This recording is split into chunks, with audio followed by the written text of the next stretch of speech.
Hello and welcome to all of you. मैं self Deepak Dewangan. आज मैं आपके सामने एक और नए वीडियो के साथ पेश हूँ, जिसमें आज हम लोग पढ़ने वाले हैं ब्लास्टुलेशन एंड इम्प्लांटेशन के बारे में। तो आज पूरा डिटेल में पढ़ेंगे कि ब्लास्टुलेशन और इम्प्लांटेशन जो है वो कैसे होते हैं। भ्रूण का जब फॉर्मेशन हो जाता है तो उसका इम्प्लांटेशन रोपण जो है वो कैसे होता है, ये सारी चीज़ों को हम इसमें पढ़ने वाले। साथ साथ इसमें कैविटी का फॉर्मेशन होता है, जिसको ब्लास्टोसिल कैविटी बोलते हैं। तो वो जो है इसमें कैसे निर्माण होता है और क्या उसका रोल होता है, ये सारे डिटेल से इसको स्टडी आज हम इसमें करने वाले हैं। तो इस आज के हमारी इस वीडियो को जो है बिना स्किप के अंतिम तक देखते रहिए, ताकि आपको अच्छे से इसमें समझ में आ सके। और अगर आप हमारे चैनल पर नए हैं तो हमारे चैनल एग्रीजीव को सब्सक्राइब करें, लाइक एंड शेयर जरूर करें, ताकि ज़्यादा से ज़्यादा लोगों तक ये हमारा वीडियो जो है पहुँच सके और इस वीडियो का उनको लाभ मिल सके। तो शुरू करते हैं। आज हम लोग जो है इसमें ब्लास्टुलेशन एंड इम्प्लांटेशन को आज हम लोग इसमें देखेंगे कि ब्लास्टुलेशन एंड इम्प्लांटेशन इसमें जो है वो कैसे होता है। इससे पहले मैं थोड़ा सा आपको इसमें जर्नली जानकारी दे दूं कि इससे पहले मैंने जो है क्लीवेज वाला वीडियो अपलोड कर दिया था। तो अगर आप उसको नहीं देखे हैं तो ऊपर आई बटन पर जाकर इसमें क्लीवेज वाला जो वीडियो आप उसको देख सकते हैं। साथ साथ अब इसमें अब शुरू करते हैं। देखो, फर्टिलाइजेशन आपका फेलोपियन ट्यूब में चलता है और क्लीवेज भी आपके फेलोपियन ट्यूब में चलते हैं। फर्टिलाइजेशन और क्लीवेज फेलोपियन ट्यूब में चलता है। जब आपके 8 से 16 सेल स्टेज आता है तो उसको जो है मारुला में जो है वो चेंज होता है।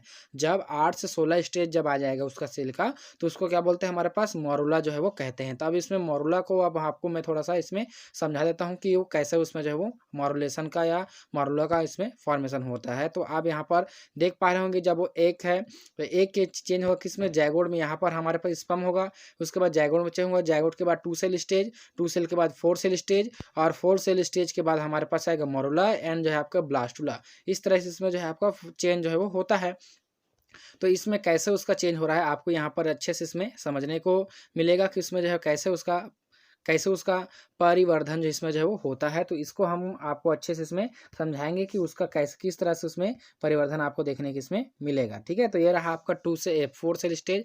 तो 4 सेल स्टेज में कैसे उसका हुआ है, देखो यहीं पर जो है आपका सेल का जो है संख्या में इसमें विभाजन हुआ है और इसका जो है सेल की संख्या इसमें जो है वो बढ़ रहा है। साथ साथ उसके बाद क्या हुआ है, हमारे पास जो है 8 सेल स्टेज आया है। तो 8 सेल स्टेज आया तो जितने भी सेल यहाँ पर निर्माण होगा वो सारे सेल को क्या बोलेंगे, ब्लास्टोमियर के नाम से जाएंगे। तो ये भी ब्लास्टोमियर है, ये भी। तो जितने भी सेल हमारे पास होते हैं सारे का सारा किस नाम से जानते हैं, उसको ब्लास्टोमियर नाम से इसको जाना जाता है। तो आप इसमें से देख पा रहे हैं, ये है उसका मोरुला वाला। तो मोरुलम भी आपको क्या दिख रहा है, पूरी तरह से इसमें ब्लास्टोमियर से पूरी पैक्ड रहता है। तो ब्लास्टोमियर मतलब एक हार्ड गेंदनुमा स्ट्रक्चर होता है। आपको सीधा सा अगर आपको समझने अच्छे से, तो हार्ड गेंदनुमा स्ट्रक्चर होता है जिसको बोलते हैं ब्लास्टोमियर। इसमें क्या होते हैं, सॉरी, मोरुला होते हैं। मोरुला एक प्रकार का जो है हार्ड गेंदनुमा स्ट्रक्चर होता है, जिसमें ब्लास्टोमियर जो है पूरी तरह से इसको घेर कर टाइटली पैक रहता है। लूज पैक नहीं रहता, ये टाइटली पैक जो है वो रहते हैं। ठीक है, अब उसमें आपको अब हमको जो है इसमें आप थ्योरी के थ्रू उसमें समझने का कोशिश में करते हैं कि क्या बोलता है। उसके बाद अब देखो यहाँ पर लिखे हैं, मोरुला से ब्लास्टुला बनने की प्रोसेस को ब्लास्टुलेशन कहते हैं, जो कि यूटेरस में चलता है। मोरुलस कहाँ क्या बनेगा, ब्लास्टुला बनेगा। तो मोरुला से ब्लास्टुला बनने की जो प्रोसेस उसको कहा जाता है ब्लास्टुलेशन कहते हैं, जो कि आपके यूटेरस में चलता है। फिर बोला है ब्लास्टुला बनने के साथ ही क्लीवेज डिवीजन रुक जाती है। ब्लास्टुला जब इसमें बन जाएगा, इसमें क्लीवेज डिवीजन भी इसमें रुक जाता है। साथ साथ इसमें ब्लास्टुला स्टेज में आपका 64 से 100 सेल स्टेज तक इसमें होता है। 64 से 100 सेल इसमें पाए जाते हैं। साथ साथ इसमें ह्यूमन बींग में आपका ब्लास्टोसाइट्स कहते हैं। ह्यूमन बींग में क्या बोलते हैं, इसको ब्लास्टोसाइट्स के नाम से इसको जाना जाता है। फिर बोलता है कुछ ब्लास्टोमियर परिधि को इकट्ठा होकर ट्रोफोब्लास्ट लेयर बनाता है। इसे आपका पोषक कोरक भी कहते हैं, पोषक कोरक के नाम से भी जानते हैं। और कुछ ब्लास्टोमियर जो है आपका एग्रीगेट होकर एक पोल पर इकट्ठा हो जाते हैं। एग्रीगेट मतलब कि यहाँ पर इकट्ठा होना शुरू होते हैं। तो एग्रीगेट होकर पर जो है एक पोल पर इकट्ठा होते हैं, जिसको बोलते हैं आपका इनर सेल मास, या जो है आपका एम्ब्रियोनिक सेल के नाम से इसको जानते हैं। ठीक है, कुछ जो सेल होगा कहाँ पर अरेंजमेंट होगा, परिधि की ओर अरेंजमेंट होगा। और कुछ जो सेल होगा कहाँ पर होगा, बाहर की अंदर की ओर जो इसमें अरेंजमेंट आपको देखने की इसमें मिलेगा। जैसे आपको ये दिखाई दे रहा है, तो ये जो सेल हमारे पास ब्लास्टोमियर सेल है, कुछ सेल कहाँ पर परिधि की ओर, ये जो आपका परिधि इधर परिधि की ओर अरेंजमेंट होगा। कुछ सेल जो है एक पोल की तरफ, इधर की ओर एक पोल की तरफ जो है अरेंजमेंट होगा। ठीक है, तो दोनों तरफ से इसमें अरेंज होगा। जो कि आपका परिधि की ओर अरेंजमेंट होगा उसको बोलेगा ट्रोफोब्लास्ट लेयर। और जो है आपका अंदर की तरफ अरेंजमेंट होगा उसको बोलेंगे इनर सेल मास, या बोलेंगे एम्ब्रियोनिक सेल के नाम से इसको जाना जाता है। ठीक है, तो दो नाम से इसको जो है जानते हैं। तो आप इसमें डायग्राम में आप अच्छे से इसमें देख पाएंगे कैसे इसमें हुआ है। देखो, आप ब्लास्टोसिस्ट का इसमें फॉर्मेशन हुआ है कैसे, देखो इसको हमने तोड़कर जब इसमें देखें इसको, तो क्या दिख रहा है हमको, एक तरफ से आपका दिख रहा है जोना पेलुसिडा की लेयर इसमें पहले से होती है। फिर उसके बाद देखो इनर सेल मास और आउटर सेल मास को, तो ये है उसका आउटर सेल मास जो कि परिधि की ओर इसमें जो है वो हुआ है। इसको बोला है ट्रोफोब्लास्ट भी कहते हैं या आउटर सेल मास भी बोलते हैं। कुछ सेल जो है आपका इनर की तरफ इकट्ठा हुआ है, यहाँ पर इकट्ठा हुआ है, इसको बोले यहाँ पर इनर सेल मास या एम्ब्रियोनिक सेल भी कहते हैं। और जिसके कारण से एक यहाँ पर एक कैविटी का फॉर्मेशन होगा, जिसको बोलेंगे ब्लास्टोसिल कैविटी के नाम से इसमें जानते हैं। ठीक है, ब्लास्टोसिल कैविटी के नाम से इसको जानते हैं, जो कि क्या होगा, कैविटी किसमें फॉर्मेशन हुआ। क्यों हुआ, क्योंकि यहाँ पर जो है दो जो सेल यहाँ पर था वो दो तरीके से अरेंजमेंट हो गया, एक परिधि की ओर और एक जो है इनर की ओर। इस तरह से यहाँ पर एक स्पेस का फॉर्मेशन हो गया, तो इस स्पेस को बोलते हैं यहाँ पर ब्लास्टोसिल कैविटी के नाम से इसको जाना जाता है। तो देख सकते हैं इसमें ब्लास्टोसिल कैविटी कैसे बना है। यह है उसका ट्रोफोब्लास्ट वाला लेयर हो गया, और यहाँ पर जो है आपके इस तरह से इसमें जो है इनर सेल मास ये, और ये जो है आउटर सेल मास है, और यहाँ पर एक कैविटी का फॉर्मेशन हो गया जिसको बोला है ब्लास्टोसिल कैविटी कहते हैं। ठीक है, अब देखो यहाँ पर इंटरेस्टिंग चीज आपको क्या इसमें सीखने को मिलेगा। ठीक है, अब उसमें यहाँ पर हमने लिखे हैं इस एम्ब्रियोनिक सेल को जो है आपका एम्ब्रियोनिक पोल भी कहते हैं। ये जो एम्ब्रियोनिक सेल है उसको एम्ब्रियोनिक पोल भी कहता है, और इसके अपोजिट पर पाए जाने वाले पोल को जो है आपका एम्ब्रियोनिक सेल कहते हैं। यानी कि जो है नीचे जहाँ पर जो है एम्ब्रियोनिक सेल पाए जाते हैं उसको बोलते हैं हमारे पास एम्ब्रियोनिक पोल कहते हैं, और जहाँ पर वो सेल नहीं पाया जाता, ब्लास्टोसिल कैविटी पाए जाते हैं, उसको बोलते हैं एम्ब्रियोनिक पोल के नाम से इसको जानते हैं। इसमें कि खोखली गुहा का आपका ब्लास्टोसिल का फॉर्मेशन इसमें जो है हो जाता है, और ब्लास्टोसिल एक फ्लूइड से जो है फिलअप होता है जिसको बोलते हैं न्यूट्रिटिव फ्लूइड कहते हैं।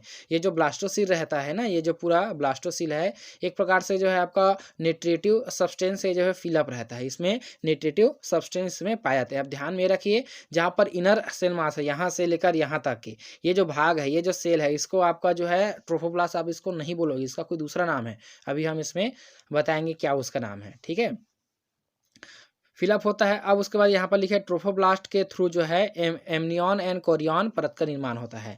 इसी ट्रोफोब्लास्ट के द्वारा जो है आपका एमनियन और कोरियन का फॉर्मेशन होगा, प्लेसेंटा, और इसी में आपका एमनियोटिक कैविटी झिल्ली का इसमें जो है वो फॉर्मेशन होती है। ठीक है, फिर उसके बाद बोला है इनर सेल मास के सामने वाले सेल को जो है आपका सेल्स ऑफ रूबर कहते हैं। ठीक है, इनर सेल मास के जो सामने वाले सेल्स होते हैं उसको सेल्स ऑफ रूबर के नाम से जानते हैं। तो ये जो है आपका सेल्स ऑफ रूबर होगा। ये जो सामने का जो सेल है ना, ये वाला, इसको बोलेंगे सेल्स ऑफ रूबर सेल के नाम से इसको जानते हैं। सेल्स ऑफ रूबर है ये। ठीक है, इसको हम ट्रोफोब्लास्ट नहीं बोलेंगे, सेल्स ऑफ रूबर के नाम से इसको जाना जाता है। फिर आगे और क्या बोला है यहाँ पर देखो, ट्रोफोब्लास्ट एम्ब्रियो निर्माण में भाग लेता है। ये जो ट्रोफोब्लास्ट लेयर होता है वो एम्ब्रियो के फॉर्मेशन में भाग लेता है, और यह एम्ब्रियो को जो है पोषण देगा। साथ साथ इसमें जो इसके थ्रू जो है एमनियन और कोरियन का फॉर्मेशन होता है। साथ साथ ये जो है आपका एक्स्ट्रा एम्ब्रियोनिक मेम्ब्रेन है। दोनों क्या होते हैं, एक्स्ट्रा एम्ब्रियोनिक मेम्ब्रेन। अभी हमारा धीरे धीरे सीक्वेंस से वीडियो आ रहा है, फिर ये आपको इसमें मालूम होगा कि एक्स्ट्रा एम्ब्रियोनिक मेम्ब्रेन क्या होता है, इसको भी मैं बताऊंगा। इसका भी वीडियो हमारे पास अपलोड होगा कुछ ही दिनों में। ठीक है, तो ये जो है इसमें ट्रोफोब्लास्ट का काम हमको पता चल गया। ट्रोफोब्लास्ट क्या करेगा, एम्ब्रियो निर्माण में भाग लेता है, और ये जो है आपका एम्ब्रियो को पोषण देगा। साथ साथ इसके थ्रू जो है एमनियन और कोरियन का फॉर्मेशन भी होता है ट्रोफोब्लास्ट लेयर के द्वारा। तो आप इसमें देख पा रहे हैं, ये देखो इसमें जो है आपका oocyte है, यहाँ पर स्पर्म आया, इसमें फर्टिलाइजेशन हुआ, जायगोट बना, जायगोट के बाद जो है इसमें 2 सेल स्टेज, फिर उसके बाद 4 सेल स्टेज, फिर 4 की 8 सेल स्टेज, फिर क्या आ गया हमारे पास मॉरुला। मॉरुला किस में चेंज हो गया, ब्लास्टोसिस्ट में जो है वो चेंज हो जाता है। ठीक है, और यही जो ब्लास्टोसिस्ट है आगे जाकर क्या करेगा, इसमें इम्प्लांटेशन करेगा। तो आप इसमें देख पा रहे हैं यहाँ पर इसमें इम्प्लांटेशन इसका हुआ है। इम्प्लांटेशन यानी कि रोपण इसका होता है। ठीक है, कहाँ पर, फीमेल की यूटेरस में जो है इसका रोपण होता है। ठीक है, अब यहाँ पर आप समझो ट्रोफोब्लास्ट लेयर की हेल्प से ही ब्लास्टोसिस्ट जो है एंडोमेट्रियम से जुड़ता है। ट्रोफोब्लास्ट जो लेयर होता है उसकी हेल्प के द्वारा ही जो हमारे पास ब्लास्टोसिस्ट रहता है वही जो है आपका एंडोमेट्रियम लेयर से जो है वो जुड़ता है। अब उसके बाद आगे इसमें इम्प्लांटेशन देखते हैं। तो इम्प्लांटेशन में क्या बोला है, अटैचमेंट के ठीक बाद जो है यूटेराइन सेल डिवाइड करती है। अटैचमेंट होगा, उसके बाद जो है उसके सेल जो रहते हैं, यूटेराइन का जो सेल रहता है वो डिवाइड करेगा और ब्लास्टोसिस्ट को जो है वो कवर करता है। यूटेराइन की जो सेल्स होती है, जैसे कि यहाँ पर आप देख पा रहे हैं, यूटेराइन की जो सेल्स होगा, ये वाला जो सेल्स होगा वो क्या करेगा, जब अटैचमेंट होगा तो इसके ऊपर जो है कवर बनाना शुरू करेगा, तो इसके ऊपर जो है वो कवर का फॉर्मेशन करेगा। तो इस तरह से इसमें जो है पूरी तरह से उसको कवर इसमें करेगा, जिसमें कवर का फॉर्मेशन होना इसमें शुरू हो जाता है। ठीक है, तो कवर का फॉर्मेशन होना इसमें जो है वो शुरू कर देगा, सेल उसका डिवाइड होना शुरू करेगा। फिर है फर्टिलाइजेशन के 7 से 8 दिन में इम्प्लांटेशन होता है। फर्टिलाइजेशन जिस दिन होगा उसके जो है 7 से 8 दिन में जो है इम्प्लांटेशन जो है वो इसमें हो जाता है। साथ साथ जो है आपका 12 दिन में ब्लास्टोसिस्ट जो है एंडोमेट्रियम में पूरी तरह से धंस जाती है। 12 दिन में क्या होगा, जो एंडोमेट्रियम होगा उसमें पूरी तरह से वो जो है धंस जाता है, पूरी तरह से इसमें कवर अप कर लेगा उसको, पूरी तरह से इसमें जो है धंस जाता है 12वें दिन पर, ठीक है। तो 12वें दिन में इसमें होता है, तो लगभग उसको जो है लगभग 4 दिन का टाइम इसमें लगता है, 4 से 5 दिन का टाइम उसको लगता है पूरी तरह से उसको वहाँ पर धंसने के लिए। फिर बोला है रोपण के पश्चात एंडोमेट्रियम को जो है आपका डेसिडुआ कहते हैं, ठीक है। तो एंडोमेट्रियम को क्या है, डेसिडुआ के नाम से जाते हैं, रोपण होगा तब। फिर उसमें है मानवों में अंतराली रोपण पाया जाता है, मानवों के अंदर जो है अंतराली रोपण इसमें जो है वो होते हैं। फिर ठीक है, फिर उसके बाद यहाँ पर लिखे है जोना पेलिसिडा ब्लास्टोसिस्ट को जो है एबनॉर्मल प्लेस पर रोपित होने से बचाता है। जोना पेलिसिडा जो रहते हैं बाहरी चारों तरफ जो है, जैसे कि ये हमारे पास होगा उसका ये है ब्लास्टोसिस्ट है, ब्लास्टोसिस्ट के चारों तरफ जो है एक लेयर पाया जाता है जिसको बोलते हैं जोना पेलिसिडा की लेयर। तो जोना पेलिसिडा की लेयर जो है उसको अलग जगह पर या जो है गलत जगह पर इम्प्लांटेशन होने से रोकता है।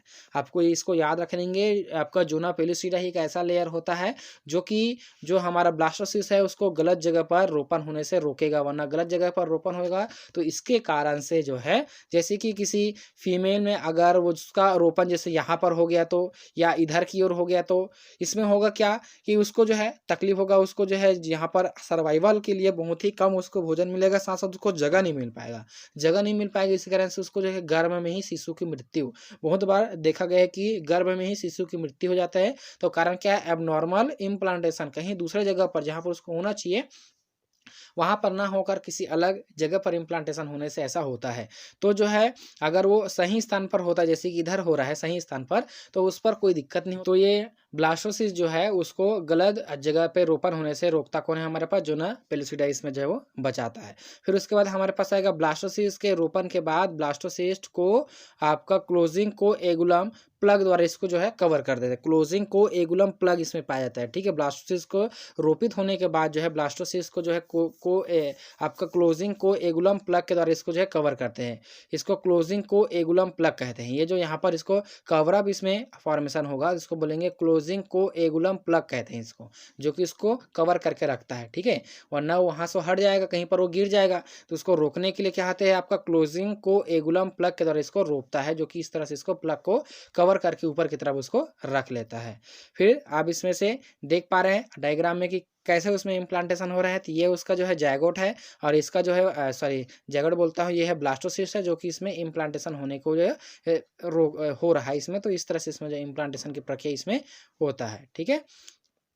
तो आप इसमें से देख पा रहे हैं कैसे तरह से इसमें इम्प्लांटेशन की प्रक्रिया इसमें होगा। तो आप इसमें अच्छे से देखेंगे, ये रहा उसका मोरुला वाला स्टेज है, मोरुला के बाद ब्लास्टोसिस्ट है, उसके बाद जो है आपका ब्लास्टोसिस्ट इम्प्लांटिंग यहाँ पर दिखाई दे रहा है, जो कि एंडोमेट्रियम की लेयर में जो है वो इम्प्लांटेशन इसमें जो है वो होता है।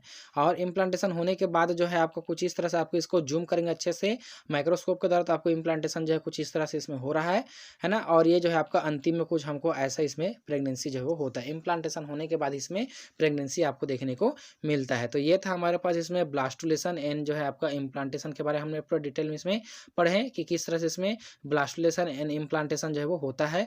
तो अगला जो हमारा वीडियो आएगा उसमें हम देखेंगे कि जो है इसमें गैस्ट्रुलेशन की प्रक्रिया जो है या प्रक्रिया जो है कैसे होता है। तो आज के लिए इतना ही, देखते रहिए हमारा यूट्यूब चैनल। धन्यवाद, थैंक यू।